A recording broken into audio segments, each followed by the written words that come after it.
Powered by Akudas Trading, Dudkandi. Associate sponsor Carlton Paint. Color your dream. Pune People's Cooperative Bank Limited. GP Parsik Sahakari Bank Limited. Vashisht Mill. Kanakanat Kokand. Rajasthani Multi-State Cooperative Credit Society Limited. नमस्कार, मी सुवर्णा धानोरकर. झी24 तासच्या सहकार परिषदेत आपलं सगळ्यांचं खूप खूप स्वागत. आजवर राज्यात होऊन गेलेल्या सगळ्याच सहकार धोरणांनी ग्रामीण भागाचा आर्थिक कणा कसा मजबूत करता येईल आणि या सहकाराच्या माध्यमातून राज्याला कसं पुढे नेता येईल, राज्याची प्रगती कशी साधता येईल यासाठी अथक परिश्रम घेतले आहेत. आणि आजच्या काळात असलेल्या सहकार धोरणांच्या माध्यमातून सुद्धा राज्य या क्षेत्रात कसं पुढे राहील, मग ग्रामीण भागातला कृषी क्षेत्र असू देत किंवा मग दुग्ध विकास असू देत, या सगळ्याच्या माध्यमातून राज्याला जागतिक पातळीवर पुढे नेण्याचा प्रयत्न प्रत्येकाकडून केला जातोय. पण यात आपण कुठे कमी पडतोय का, किंवा मग आणखी काय प्रयत्न करायला हवेत, येणाऱ्या सगळ्या अडचणींवर कशी मात करायला हवी, या सगळ्याविषयी आज आपण मान्यवरांशी चर्चा करणार आहोत. आणि कुठलाही कार्यक्रम आपण ज्यावेळेला आयोजित करतो त्यावेळेला अनेकांचं सहकार्य आपल्याला लाभत असतं.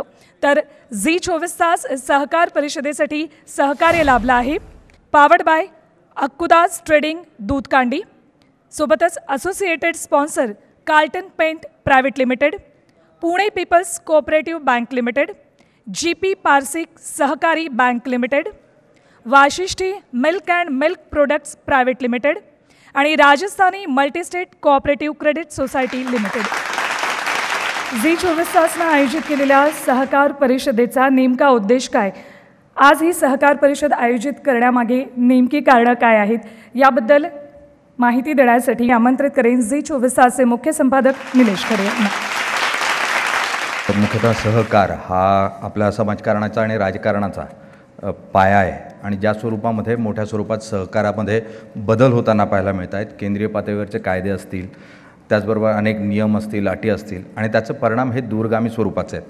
मुळात हे नियम बदलत असताना कशा स्वरूपाच्या प्रश्नांचा विचार होणं गरजेचं आहे आणि कशा स्वरूपाच्या अडचणी आहे यावर चर्चा करण्यासाठी म्हणून मुख्यतः सहकारात काम करणारी वेगवेगळी व्यक्तिमत्व आणि त्याचबरोबर ब्युरोक्रेसी आणि राजकारणातले अनेक मान्यवर नेतृत्व यांना एकत्र घेऊन एक चर्चासत्राचं आयोजन व्हावं आणि या माध्यमातून प्रश्नांची उकल व्हावी या उद्देशानं मुख्यतः सहकार परिषद आयोजित करणं या दृष्टीनं विचार झाला.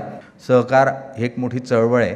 या चळवळीला एक खारीचा वाटा, एक हातभार हा झी24 तासच्या रूपानं आजच्या या कार्यक्रमाच्या रूपानं आम्ही लावण्याचा प्रयत्न करतो आहे. आपल्या सर्वांचं सहकार्य या कार्यक्रमाला मिळालं यासाठी मी सुरुवातीलाच आभार व्यक्त करतो. सहकार म्हटलं, कुठलाही उद्योग सुरू करायचा म्हटलं की सगळ्यात आधी आपल्याला हवा असतो तो अर्थपुरवठा. हा अर्थपुरवठा आपण कसा मिळवतो आणि सहकारामध्ये अर्थ किती अर्थपूर्ण आहे याबाबतच चर्चेसाठी मी मंचावर आमंत्रित करते RBI केंद्रीय समितीचे सतीश मराठे संचालक आहेत त्यांना, त्याशिवाय राज्य सहकारी बँकेचे अध्यक्ष आणि सहकार बँकिंग क्षेत्रातले तज्ज्ञ विद्याधर नास्कर यांच्याशी संवाद साधणार आहे माझा सहकारी तन्मय टिल्लू. बँकिंग क्षेत्र सहकारासाठी किती महत्त्वाचं आहे ते आता आपण जाणून घेऊयात. सर, आत्ता आपण बघितलं की कोरोनाचा काळ गेला, त्याच्यानंतर नोटबंदी झाली, आत्ता पुन्हा 2000च्या नोटांची बंदी झाली. ह्या सगळ्याचा परिणाम कुठेतरी सहकारावरती देखील होतो. त्यामुळे त्याकडे कसं बघायचं? 2000 रुपयाच्या नोटा विड्रॉ केल्याने ॲब्सोल्युटली कुठलाही परिणाम होणार नाही, हे पहिलं मी स्पष्ट करू इच्छितो. कारण हे करायच्या आधी सखोल त्याच्यावरती अभ्यास झाला होता रिझर्व्ह बँकेत. हा विषय रिझर्व्ह बँकेच्या बोर्डात चर्चेला पूर्ण घेण्यात आला होता आणि नंतरच हा निर्णय घेतला गेलेला आहे. कॉपरेटिव्ह सेक्टरमध्ये तिन्ही प्रकारच्या ॲक्टिव्हिटी चालते. प्रोसेसिंग आहे, सर्व्हिसेस आहे आणि मॅन्युफॅक्चरिंग आहे. आणि या तिन्ही सेक्टर्सना आज मोठे चॅलेंजेस स्वतःसमोर आहेत आणि ते चॅलेंजेस मला असं वाटतं प्रामुख्याने जे निर्माण झालेले आहेत अनेक याच्या वर्षापासनं, ते ज्या पद्धतीने सहकारी कायदा हा वेळोवेळी अपग्रेड व्हायला हवा होता देशात, ज्या पद्धतीने कंपनीज ॲक्ट हा सतत अपग्रेड केला जातो, त्याच्यात रिफॉर्म्स येतात, चेंजेस येतात आणि त्याच्यामुळे प्रायव्हेट सेक्टर म्हणा किंवा कॉर्पोरेट सेक्टरला ज्या पद्धतीने त्यांच्या विकासाला संधी उपलब्ध होते तशी संधी कोऑपरेटिव्ह सेक्टरला आपल्या देशात मिळालीच नाही आहे. आपले कायदे हे खरं सांगायचं म्हणजे फार जुने आणि काही कॉन्टेक्स्टमध्ये आजच्या परिस्थितीला धरू नयेत असं मला स्वतःला वाटत नाही. आणि वेळोवेळी ज्या अनेक कमिट्या नेमल्या केंद्र सरकारनी किंवा राज्य सरकारांनी, त्यांनी याच्यात चेंजेस करावे म्हणून म्हटलंही आहे, पण अनफॉर्च्युनेटली ते झालेले नाहीत. हा पहिला लीगल चॅलेंज हा सर्वात मोठा चॅलेंज आहे असं मी मानतो. ज्या बेस्ट प्रॅक्टिसेस कॉऑपरेशनमध्ये इंट्रोड्यूस व्हाव्या, ज्या रिस्क मॅनेजमेंट टेक्निक्स त्याच्यात व्हाव्यात, या सगळ्या गोष्टी, अनेक गोष्टी राहिलेल्या आहेत बाजूला. त्याच्यामुळे ते विषय फार मोठा आणि वेगळा आहे. थोडक्यात कायदे बदलणं हे ही आता काळाची गरज आहे. आज सर्वात मोठी काळाची गरज आहे. अगदी. मी अनास्कर सरांकडे जाऊ इच्छितो. सर, नागरी सहकारी बँका या फार महत्त्वाच्या आहेत, पण त्यातली भारतीय अर्थव्यवस्थेतील त्याची उपयोगिता काय? तुम्ही जर आकडेवारीनुसार बघायला जाल तर लोकांना असं वाटेल की नागरी सहकारी बँकांची भारतीय अर्थव्यवस्थेमध्ये जी आजचं स्थान आहे ते सगळ्यात लो आहे, शेवट असं आपण म्हणतो. पण एकंदर भारतीय बँकिंग बघायला जाल तर आपल्या डोळ्यासमोर सगळ्यात पहिल्यांदा स्टेट बँक ऑफ इंडिया येईल, मोठ्या बँका येतील, ICICI बँक येईल आणि मग शेड्यूल बँक येतील. असं करत करत नागरी सहकारी बँकाचं स्थान आपल्या डोळ्यासमोर सगळ्यात लहान येईल. पण तुम्ही उलट्या बघायला जाल, बँकिंग क्षेत्राचा उद्देश बघायला जाल, हे समाजाला जो अनुत्पादक पैसा आहे हा बँकिंगच्या माध्यमातून उत्पादकतेकडे वळवला जातो. त्यामुळे फिनान्शियल इन्क्लुजन हा सगळ्यात मोठा भाग आहे. म्हणजे भारतातल्या प्रत्येक गरिबातल्या, आजही भारतामध्ये 35-40% लोकांना बँकिंग हॅबिट्स नाहीत. आजही गाडग्या मडक्यात पैसे ठेवायची सवय. त्या लोकांना बँकिंग अर्थव्यवस्थेत आणायचं असेल आणि त्यांचा पैसा या बँकिंगच्या माध्यमातून अर्थव्यवस्थेत आणायचं असेल तर ती जर हायरार्की लावाल तर स्टेट बँक ऑफ इंडियापेक्षा सगळ्या वरच्या स्थानाला सहकारी बँकिंग राहील. सहकारी बँकिंग, पतसंस्था असं करत करत येईल. त्यामुळं भारतीय अर्थव्यवस्थेमध्ये नागरी सहकारी बँका किंवा सहकारी पतसंस्था यांचं महत्त्व अनन्यसाधारण आहे. एक क्वांटमाइज बघायला जाल तर एखादं 160 लाख कोटीमध्ये आमचे 5 लाख कोटी असतील. बघायला जातं 2.5% मी किती आमचं हिस्सा आहे यापेक्षा आमची युटिलिटी किती आहे. त्यामुळे भारतीय अर्थव्यवस्थेमध्ये खरं म्हणजे तळागाळापर्यंत, वाड्या वस्त्यांवर जर पोचून त्या लोकांना बँकिंग हॅबिट लावायची असेल तर नागरी सहकारी बँका, पतसंस्था यांचं खूप मोठं एक स्थान आहे असं मला वाटतं. व्यापारी बँकांचं संख्या देखील त्याच पटीनं वाढताना पाहायला मिळते आहे. त्यामुळे त्या अनुषंगानं सहकारी बँकांचं नेमकं भवितव्य काय? नाही, आम्ही सहकार क्षेत्रात काम करणारे सगळे कार्यकर्ते, म्हणजे मी रिझर्व्ह बँकेत असून देखील अर्बन बँकांचं लायसन्सिंग ताबडतोब नवीन बँकांकरता सुरू केलं पाहिजे, हीच भूमिका आम्ही सगळेजण एकत्रितपणे मांडतो आहे. आज आपल्या देशामध्ये अर्बन बँकांचं जे जाळं आहे ते फार मर्यादित आहे. 3 राज्यांमध्ये मिळून 2/3 बँक्स आहेत, कर्नाटक, महाराष्ट्र आणि गुजरात, आणि उरलेल्या 500 बँका या सगळ्या अन्य 26-27 राज्यांमध्ये, युनियन टेरिटरीजमध्ये. त्याच्यामुळे नागरी सहकारी बँका नव्याने सुरू करण्याची गरज आहे. रिझर्व्ह बँकेचेच रिपोर्ट सांगतात 90% बॉरो लिमिट्स या बँकांमधले 5 लाखाच्याहून लहान असलेले आहेत. त्याच्यामुळे आपल्याकडे जेटलींजींनी ज्याचा उल्लेख केला होता, फंडिंग द अनफंडेड, हे सर्वात मोठं काम आज नागरी सहकारी बँका करतात. आत्ता जो लेटेस्ट रिपोर्ट आलेला आहे याचा MSME बद्दलचा, आपल्या देशात जवळजवळ 6.5 कोटी MSME युनिट्स आहेत. त्यातली मीडियम काढून टाकू ते 25-30 हजार आहेत फक्त, आणि उरलेली ज्याला स्मॉल स्केल म्हणतो त्या काय ते 10-15 लाखाच्या आहेत. बाकीच्या सगळ्या एका अर्थाने मायक्रो एंटरप्राइजेस आहेत.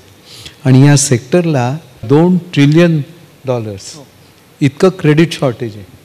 आणि त्याच्यामुळे ह्या लोकांपर्यंत क्रेडिट पोचवायचं असलं तर लोकल बँक्स, लोकल पतसंस्था ह्याच मोठं काम करू शकतील. थोडंसं मध्ये घटनेमध्ये सहकारी संस्था स्थापन करायला मूलभूत अधिकाराचा दर्जा दिला आहे, फंडामेंटल राईट आहे. म्हणजे कुठल्याही सहकारी संस्था स्थापन कोणी नाही म्हणू शकत नाही. मग एकदा मला फंडामेंटल राईट आहे, मूलभूत अधिकार आहे, आर्टिकल 14 मला दिल्यानंतर मला लायसन्स देणं, त्यामध्ये त्याने 1904 कॉन्स्टिट्यूशनमध्ये म्हटले रिजनेबल रिस्ट्रिक्शन टाका. किती टाका तुम्ही म्हणा 4 कोटी कॅपिटल पाहिजे, 3000 सभासद पाहिजे, किती स्ट्रिंजर नॉर्म्स टाका, परंतु नागरी सहकारी बँकांना धोरणात्मक निर्णय घेऊन लायसन न देणं हा धोरणात्मक निर्णय होऊ शकत नाही असं माझं प्रामाणिक मत आहे. कारण का 2002 पासून आजपर्यंत एकाही नागरी सहकारी बँकेला लायसन्स दिलेलं नाही न्यूला. त्यामुळं हा घटनेमध्ये आम्हाला स्वायत्तता दिली, रिजनेबल रिस्ट्रिक्शन. आणि साहेब म्हटलं तसं रिस्ट्रिक्शन काही टाका, किती स्ट्रिंजंट टाका, ती जर आम्ही फुलफिल केली तर आपल्याला लायसन मिळालं पाहिजे असं माझं एक प्रामाणिक मत आहे. व्हॉट इज रिझनेबल याच्यावर nobody is able to decide. कारण आपल्याकडे अगदी 2 कोटी नेटवर्थ असलेल्याही बँका आहेत आणि ज्यांचं काही हजार कोटी नेटवर्थ आहे तेही आहेत.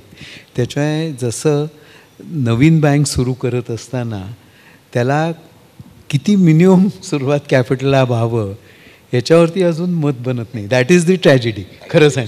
म्हणून मी म्हटलं तुम्हाला जे पाहिजे ते करा, पण तुम्ही लायसन्सिंग ओपन करा, हा आग्रह आहे त्याचा.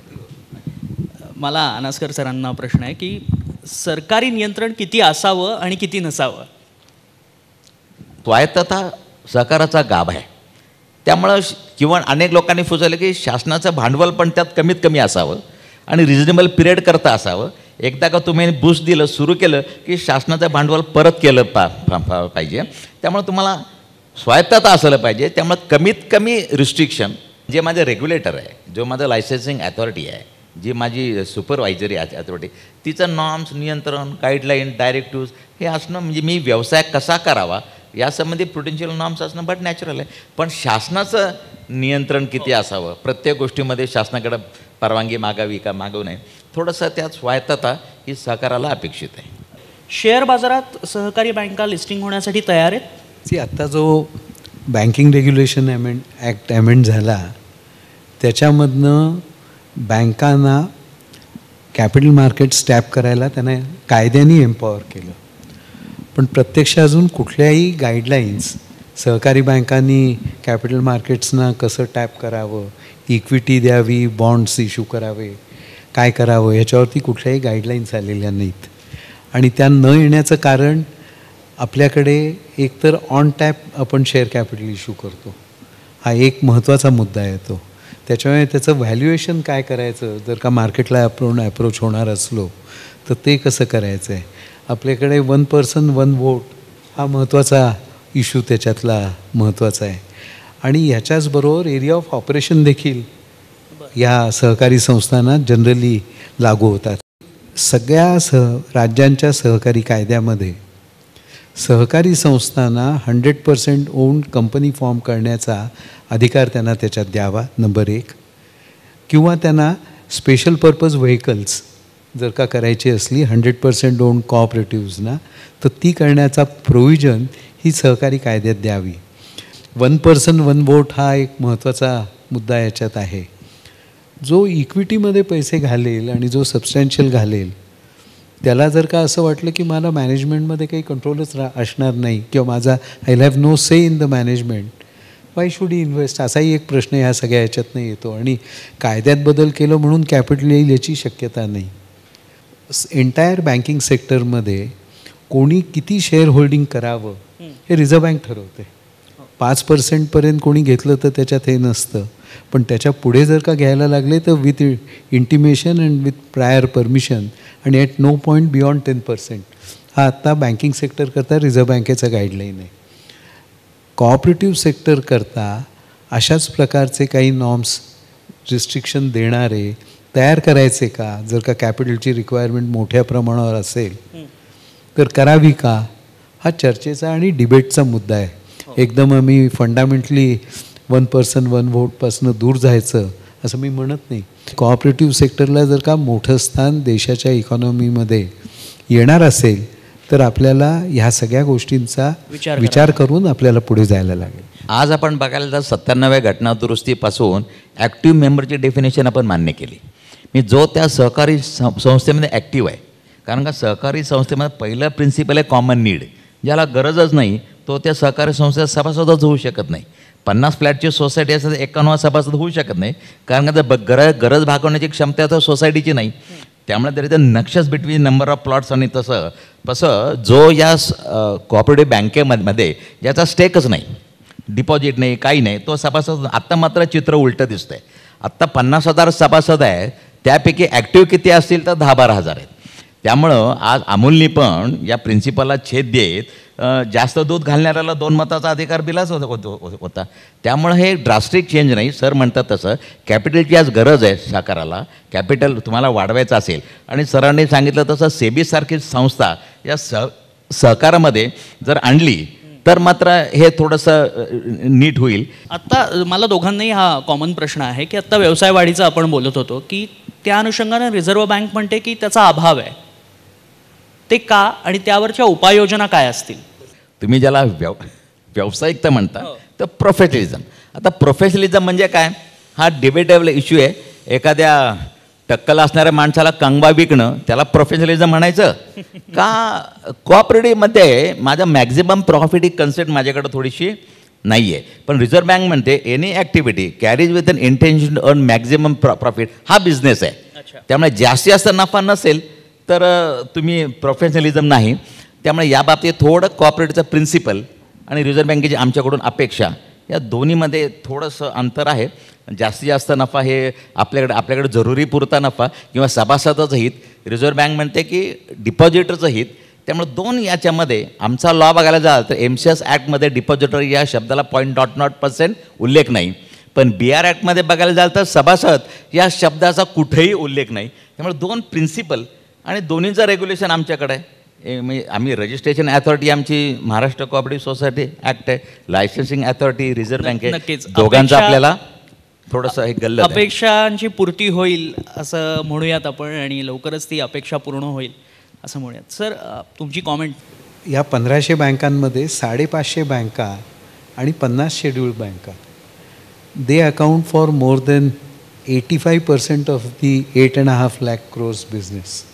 या 600 बँका आणि ह्या त्यातल्या शेड्यूल्ड बँकाही 5 मिनटं बाजूला ठेवू पण ह्या ज्या इतर बँका आहेत ह्या बँकांमध्ये ह्या गेल्या 35 ते 40 वर्षात सुरू झालेल्या आहेत विशेष करून आणि they have grown with the times. पण those banks which account for almost 85% of the urban cooperative banks business त्यांना हा प्रश्न हॅज टू बी ॲड्रेस आणि प्रोफेशनलिझम म्हणून त्याच्यामुळे ती चर्चा होते. अगदी खरं आहे. थोडक्यात या चर्चेची जर बॉटम लाईन काढायची झाली तर मुळात कायदे बदलायला हवेत ही अपेक्षा आहे. कायदे फार जुने आहेत. त्या पद्धतीचं इन्फ्रास्ट्रक्चर त्या पद्धतीची सायबर सिक्युरिटी असणं हेही तितकंच गरजेचं आहे. सर आज वेळ दिलात त्याबद्दल आपल्या दोघांचेही खूप खूप आभार.